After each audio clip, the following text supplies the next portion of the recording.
드릴게요. 네, 안녕하세요. 저 첫여름 쓰고 만든 허가연입니다. 오늘 만나서 반갑습니다. 네, 반갑습니다. 오늘 오시기까지 어떠셨는지? 오늘 제가 사실 홍제 쪽에 살았었어요. 옛날에 그 학생 시절에. 그래서 홍제천을 바라보면서 좀 감상에 젖으면서 왔습니다. 네, 또 평일 낮 시간인데 이렇게 많이 와주셔서 감사합니다. 네, 올해 처음으로 저희가 감독님 모시고 토크를 진행하게 되었는데요. 이 영화는 아까 말씀드렸다시피 칸느 영화제 라시네프 부문이죠. 거기에서 이제 1등상을 받은 영화로 올해 화제가 많이 되었고 많은 사랑을 받은 작품입니다. 저희도 이렇게 감독님 모시고 이야기할 수 있어서 너무 좋은데요. 저는 그게 제일 궁금했어요. 이 영화를 어떻게 기획하게 되었지? 어떤 생각으로 이 아이디어를 내었지? 그 생각이 제일 궁금해서 그 이야기부터 듣도록 하겠습니다. 네. 이게 GV를 가면 항상 그 특색이 있고, 특히 이런 공동체 상영 같은 경우에는 이렇게 뭐라 해야지, 공기나 분위기가 있는데 오늘 뭔가 엄청 아늑하고 가까운 거리에 있어가지고 좀 더 부끄럽네요.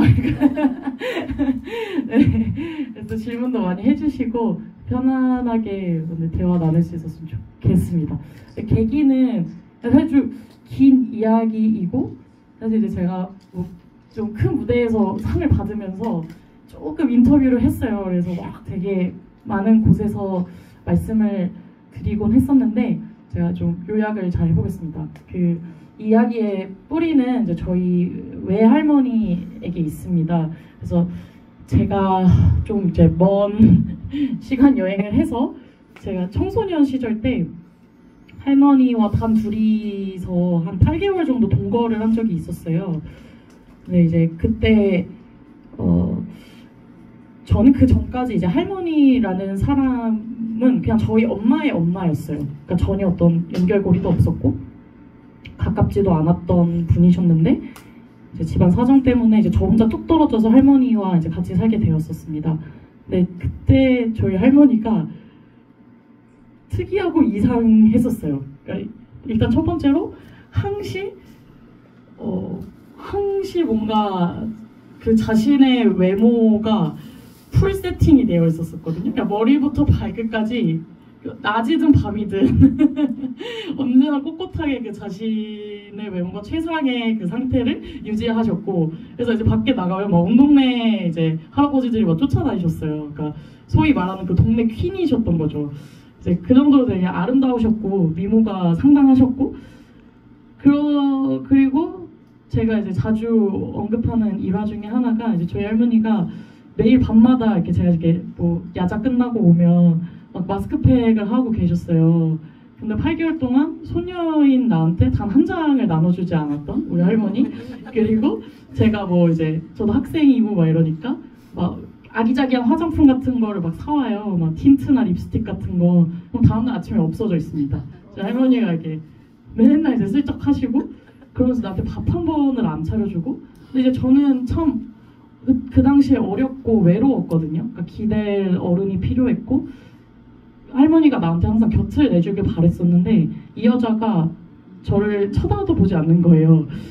그래서 왜 이 여자는 피부친 나를 사랑해주지 않지? 참 이상한 여자구나. 참 못됐구나. 이렇게 할머니를 오랫동안 미워했었어요. 그렇게 근데 이방인처럼 각자의 방에서만 살다가 그 동거가 허무하게 끝이 났고, 그 이후에 이제 제가 대학생이 됩니다. 그러고 또 이제 시간의 어떤 흐름이 있었고 제가 대학생이 돼서 노인복지론이라는 수업을 듣게 됐어요. 근데 그때 이제 교수님께서 가장 가까운 노인을 인터뷰해라 라는 과제를 내주셨고, 근데 새파랗게 어리니까 노인이라는 얼굴을 떠올렸을 때 생각나는 사람이 없는 거예요. 그래서 그나마 신락 같은 기억이 있는 제 할머니 댁에 제가 무턱대고 찾아갔고, 이제 그 어색한 공기를 저는 여전히 잊을 수가 없는데, 이제 할머니와 이제 처음으로 마주해서 인터뷰를 했던 그 첫 시작을 잊을 수가 없는데, 그때 제가 할머니 요즘 어떻게 지내세요? 라고 여쭤보니까 할머니의 첫 대답이 내가 사실 남자친구가 있는데 요즘 그놈이 연락이 안 돼가지고 수면제 먹고 잔다 이렇게 대답을 하시는 거예요. 그래서 그 이후로 저희가 한 5시간 정도를 인터뷰를 했어요. 근데 그때 이제 제가 느꼈던 거는 그러니까 진짜 저희 엄마의 엄마도 아니고 나의 할머니도 아니고 인간 대 인간으로 또 뭐 여자 대 여자로 우리가 처음으로 눈을 마주하고 대화라는 것을 하고 있구나. 우리가 우리에 대해서 이야기를 하고 있구나. 나는 왜 이전까지 노인이라는 집단을 표백된 채 바라보았을까? 이 사람들도 무언가를 욕망하고 살아가고자 하는 존재들인데 그게 마치 나의 청년이 나의 전유물처럼 여기면서 그렇게 살았구나. 그래서 그때부터 제가 어떤 노인이라는 공동체에 관심을 갖기 시작했고 그때 당시에는 이제 제가 영화를 하고자 하는 의지는 없었었어요. 그러니까 영화인도 아니었고 저는 정말 진로가 전혀 다른 방향에 있었어가지고 그때 이제 노인들을 무턱대고 인터뷰하고 그 문화에 관심을 갖기 시작하면서 이제 대학에서 칼럼도 쓰고 이제 이랬었습니다. 근데 이제 그것들이 이제 또 그런 순간적인 어떤 제 세계가 전복되는 경험을 할머니께서 저에게 주신 거잖아요. 그러니까 노인이란 집단이 얼마나 이 사회에서 납작하게 그려지고 내가 이들의 이야기를 한 번도 마주한 적이 없구나라는 거를 실감하고 나서 저는 또 할머니를 쉽게 잊었어요. 왜냐면 저 너무 젊었고 재밌는 게 너무 많았거든요. 연애도 실컷 하고 싶고 술도 먹고 싶고 학교도 가야 되고 그래서 그냥 할머니는 또 이제 기억 저편으로 사라지셨죠. 그리고 이제 제가 좀 1년 정도 한국을 떠나 있다가 다시 이제 돌아왔을 때 할머니가 요양병원에 계셨고 그때 딱 한 번 얼굴을 뵙고 바로 돌아가셨어요. 그게 이제 2년 전입니다. 그리고 이제 제가 49제를 저희 가족이 실제로 지냈었는데요. 그때 이제 49제에서 할머니 이제 영정사진을 이제 좀 멍하니 보고 있었는데 그때 문득 제 앞에서 스님들이 연주하는 불경 소리가 한 번도 가본 적 없는 카바레 소리처럼 들리더라고요. 카바레 음악, 지루박 소리처럼. 그러면서 이제 할머니가 제 앞에서 막 이렇게 춤을 추시는 그런 인형 같은 게 보였어요. 그래서 내가 할머니의 이야기를 듣고 나서 그 어떤 것도 할머니께 갚아내지 못했지만 그 이야기의 어떤 가치를 그러니까 뭐 감사함도 아니고 제가 막 엄청 뭐 후회를 했던 것도 아니고 회한에 젖었던 것도 아니지만 그냥 내 눈앞에서 이 여자가 자신만을 위해서 춤을 누구보다 자유롭게 추는 그 모습을 한 번쯤은 보고 싶었던 것 같아요. 그래서 그게 이제 그때 당시에 저는 영화를 하기로 마음을 먹었던 상태였고 그 이제 도구가 영화가 되었습니다. 그래서 그 장면에 제가 한동안 사로잡혀 있어서 사실 그 사찰에서 춤을 추는 영순이라는 그 장면 하나를 이 영화는 그 장면 하나를 위해서 좀 질주하는 영화라고 저는 늘 생각을 하면서 만들었고요.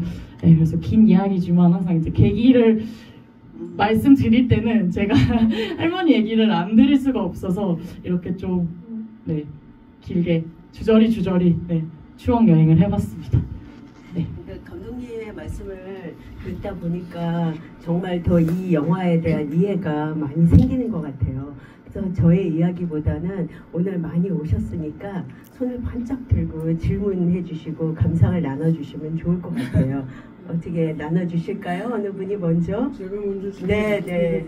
저 가끔 저기 그 1등 하신 걸 축하드리고 감사합니다. 네, 그리고 저도 이제 뭐 홍영 감독님은 이제 제가 이제 많이는 모르지만 이제 제가 인터넷에서 찾아보니까 또 윤천나무 장학개선도 많이 축하를 해주신 것 같고 몇 가지 있는데 우선 첫째 이제 여기 이제 주인공 나오는 허진 여기 있지만 첫째 제일 궁금한 게 뭐냐면 허진 선생님 어떻게 섭외했나?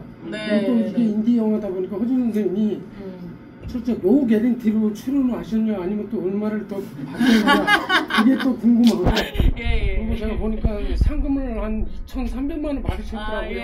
근데 저는 이 영화를 보고 나서 2,300만 원을 떠나서 한 2억 3억 정도 받을 정하지 않을까. 아, 그래서 감사합니다. 그 받은 거를 어떻게 뭐 영화에 대해서 썼나 아, 그런 게 네네네. 좀 궁금해서 제가 아. 질문 아, 예, 감사합니다. 아, 질문 주셔서 감사합니다. 네, 질문은 두 가지. 하나는 우리 허진 배우님 네, 캐스팅, 캐스팅, 두 번째는 네. 상금을 어떻게 사용하고 어떻게 있는가.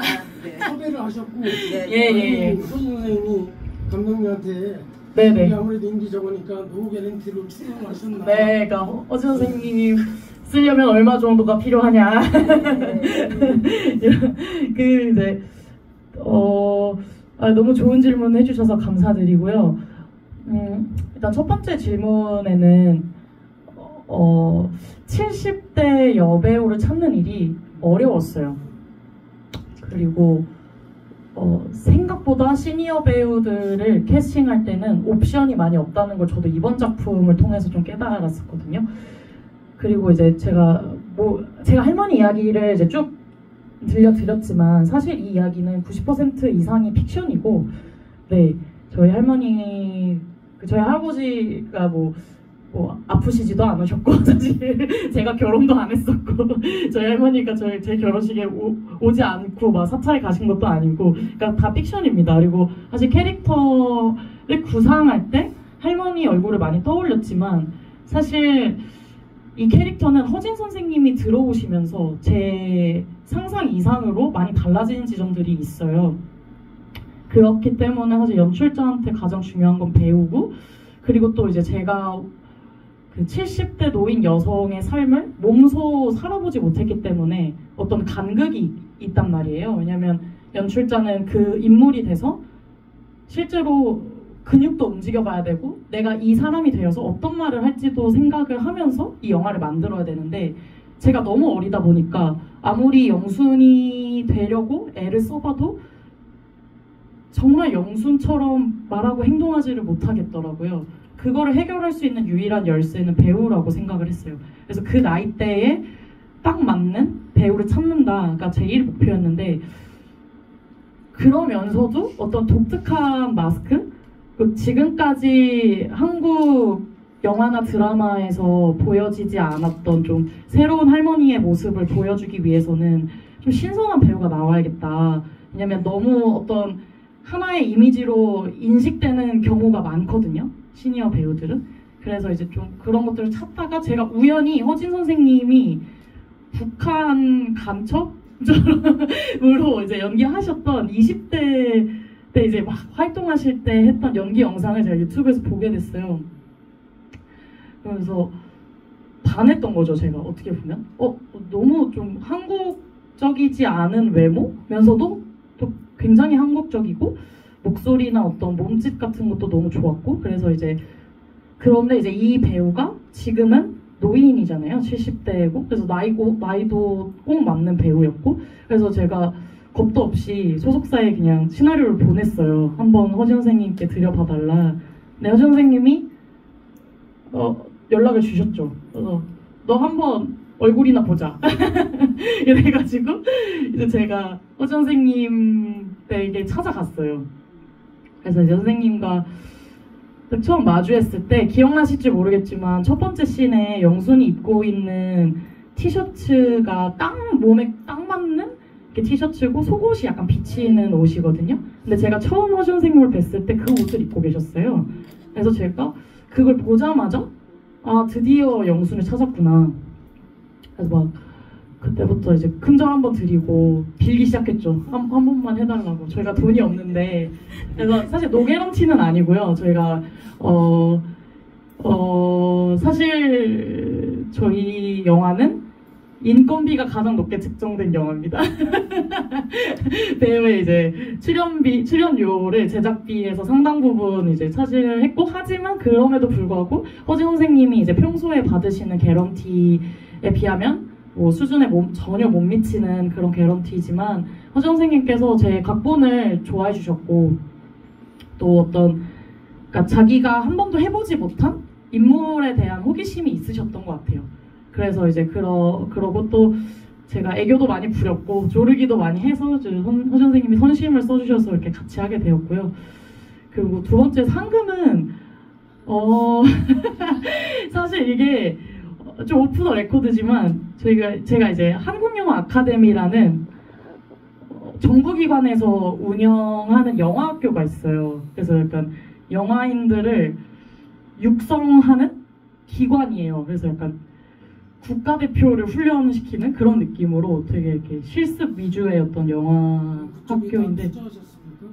제가 투자한 게 아니라 이 영화를 만들 때 제작비를 그 학교에서 학생들에게 다 무료로 지원을 해줘요. 그래서 저는 제 돈 없고 돈도 없고, 그리고 저는 비전공자였거든요. 영화를 한 번도 해본 적이 없었던 학생인데 저의 어떤 가능성 하나를 믿고 이들이 되게 큰 교육비를 투자를 해줘요. 제작비와.